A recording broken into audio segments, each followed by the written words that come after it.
G'day and welcome to another episode of Tech Adept Crafts. Today we are doing a review of a game that's been out for a little while now, but it's taken me this long to actually get the time to do it. So I'm a little behind the game, but I'm very much behind the game. Here we have HeroQuest. I missed the initial release, but when it came out in store, I knew I had to get a copy of this game. This is a game that I have had for a very, very long time. I mean, I don't think I was a kid when I got this. I think I was in my late teens or early 20s, but it was still one of those board games that had miniatures. And it was like, that was hours and hours and hours of fun. Loved it. HeroQuest for the win. First up, the artwork. The artwork is not really that different to the original. That's a nice little touch there. It doesn't say on the back who did the art, but anyway. On the back here, it details what we've got in here. We've got the standard game board, like what you had in the original. I think you had, yeah, looks like the game board is basically the same. I think this is pretty much just a reprint. It doesn't look like it's that much different. Miniatures have been reworked. They look amazing. I can't wait to have a look at what they are inside. 70 plus detailed miniatures. Cool, stunning artwork. Yes, I'll agree with that. Into the mythical world of HeroQuest. Yep, cool. So inside we will find a wizard, an elf, a dwarf, a barbarian. Same as what was in the original. It does look like it's the same.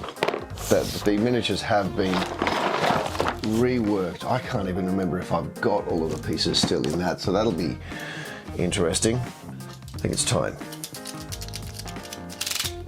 Here we go. Oh, I'm doing it. I've done it. Big bang. Let's open this up. I love the artwork on this. I mean, the original was so much fun, but that's just reworked, reimaged, brought into crisper focus. Oh, it's just beautiful. Anyway, here we go.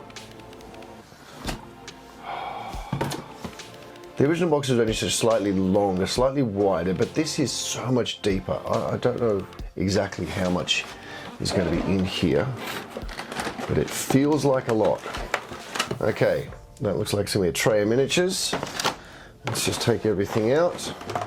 Tray of possibly scenery. That looks like it'll be a game board. The Dungeon Master screen.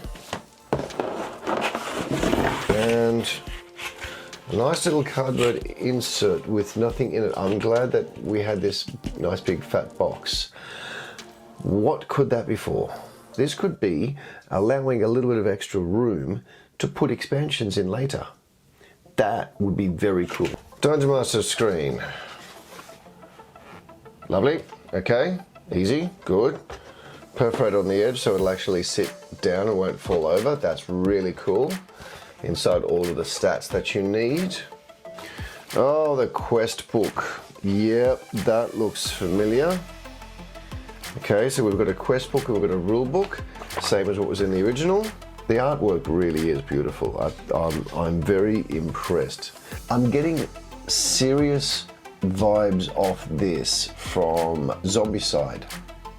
Just the manner of artwork, the exaggeration in it, the colors in it, it's giving me serious Zombicide vibes. Fairly detailed. This looks good. I think I remember from the original that the rules were a little bit lacking. Wasn't always enough information. Right, play even down to place the dice. Glimpse into the world of HeroQuest. Oh, that's got to be a gargoyle. Oh, this is looking very cool. Very cool, very cool, very cool. Okay, put that aside. HeroQuest quest book. Oh, this one's side on. What do we got? map layouts. Some of these are actually looking familiar to the way that the original quests ran. So I imagine that's probably just, again, a reprint. We've got our card tokens. We've got to snap them out. Excellent. Let's have a look at the game board. Okay. Good construction for the board. And yeah, that's that glorious HeroQuest board that I remember. Look at that. Oh, absolutely gorgeous. Love that.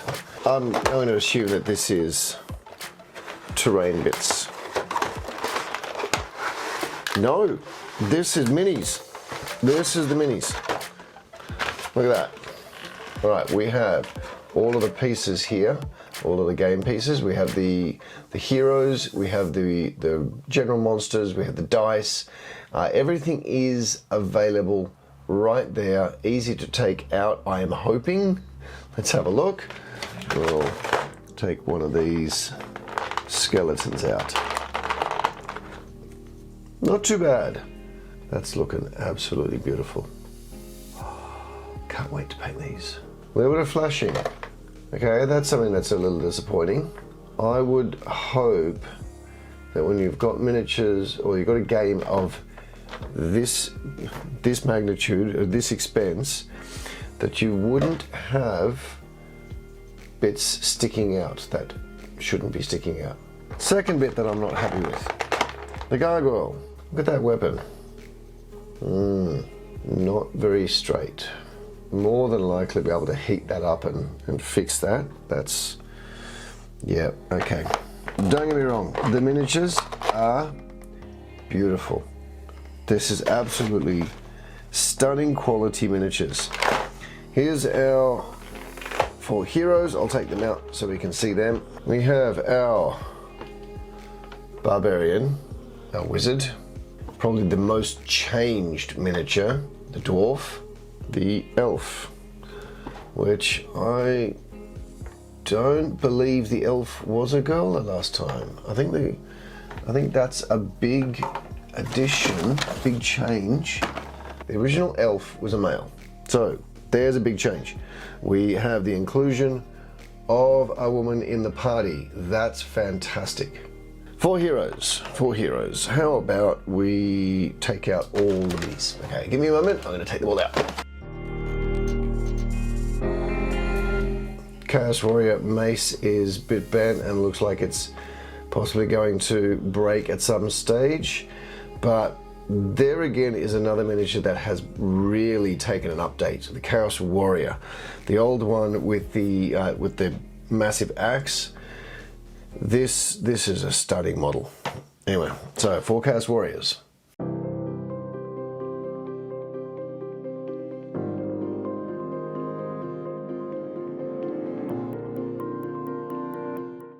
All right, so that's the first pack of minis unpacked.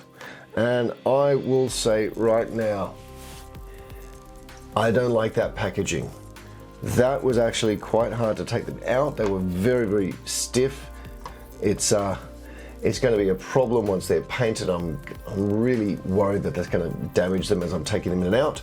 So I'm going to have a look for a soft insert that I can do into this, and I'm almost going to bet there's one there from Feld here. I'll go and have a look at them in a minute. So we've got our Chaos Warriors, we've got our heroes, we've got Koatoa, I'm going to think, Koatoa. I am assuming that these are orcs because they do look rather orky. And again, the old orcs were very, very 1980s. 4 skeletons, 2 zombies, 2 mummies, 4 orcs, 6 goblins. I've no idea what these ones are, but if these are Chaos Warriors, just female versions, then again, that's a very cool thing. They could be cultists, but what they are, I don't know. And those weapons are a bit bent again. Lich King, very cool, Moody. And the dice. The dice look very cool.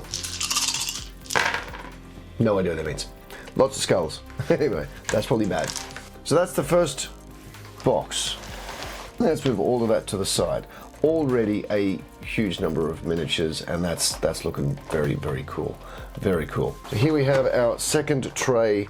This has got to be all of the doors and all of the scenery that goes with it, because we haven't seen that yet. Let's have a look. Gaming cards, character sheets, very necessary. Again, I am going to look for an online version as well, because I know we're going to run out of these real quick. So we have full array of doors.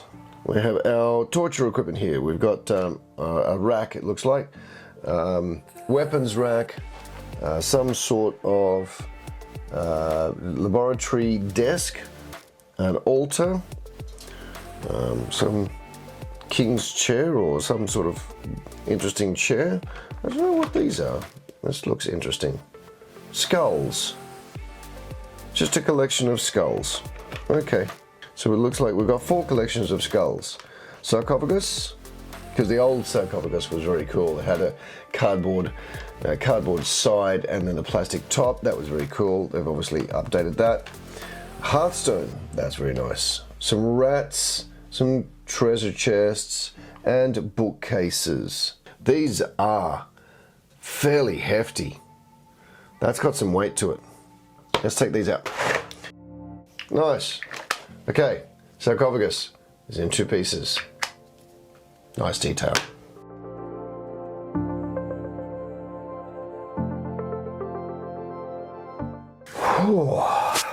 Well, there we go. So we've got open doors and we've got closed doors. 16 open doorways and 5 closed doorways. Little warped.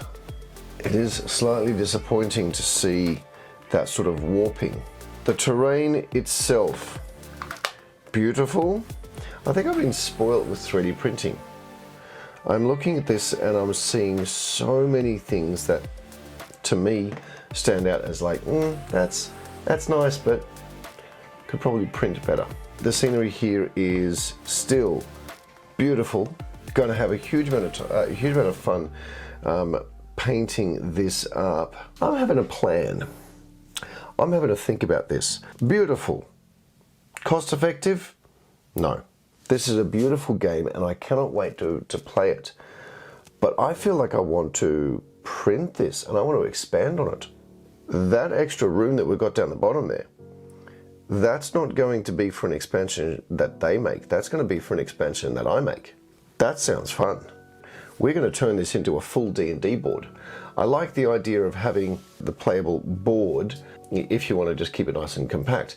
But if you want to make a night of this and actually play a series of the campaigns, I'd love to see that in 3D and actually see just the rooms that you can actually see that you've been into.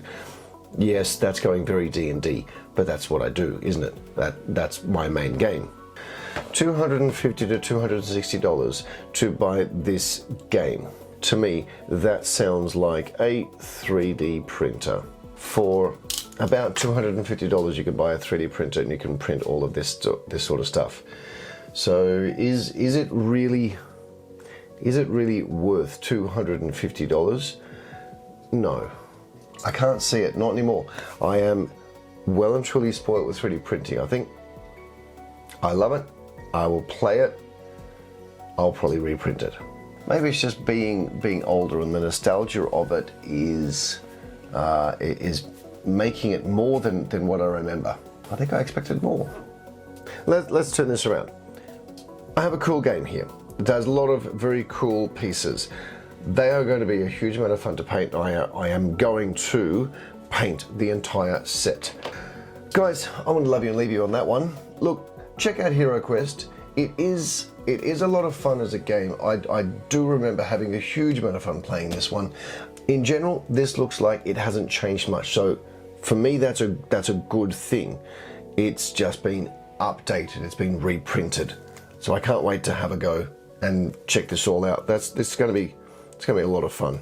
This is the July Patreon piece designed by Ian Lovecraft. I've just been talking about 3D printing, and if you like 3D printing, You're going to love this model. This is designed by Ian Lovecraft. It is the July Patreon piece from TAC.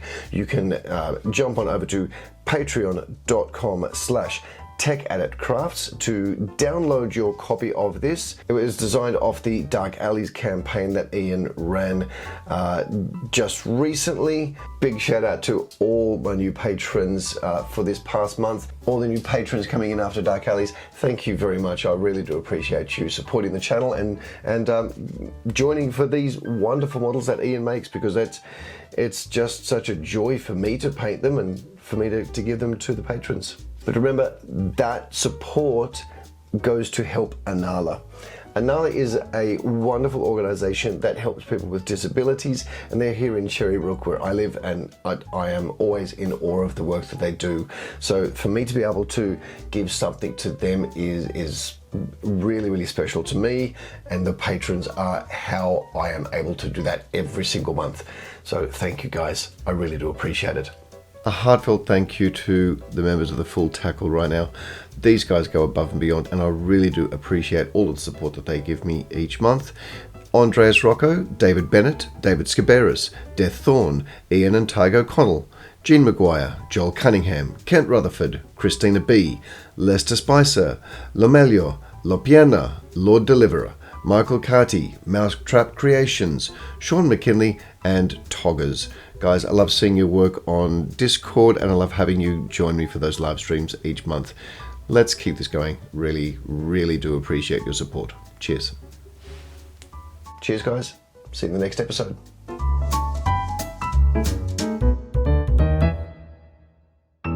Wandering Monster. Potion of Healing. Oh, Genie. Nice.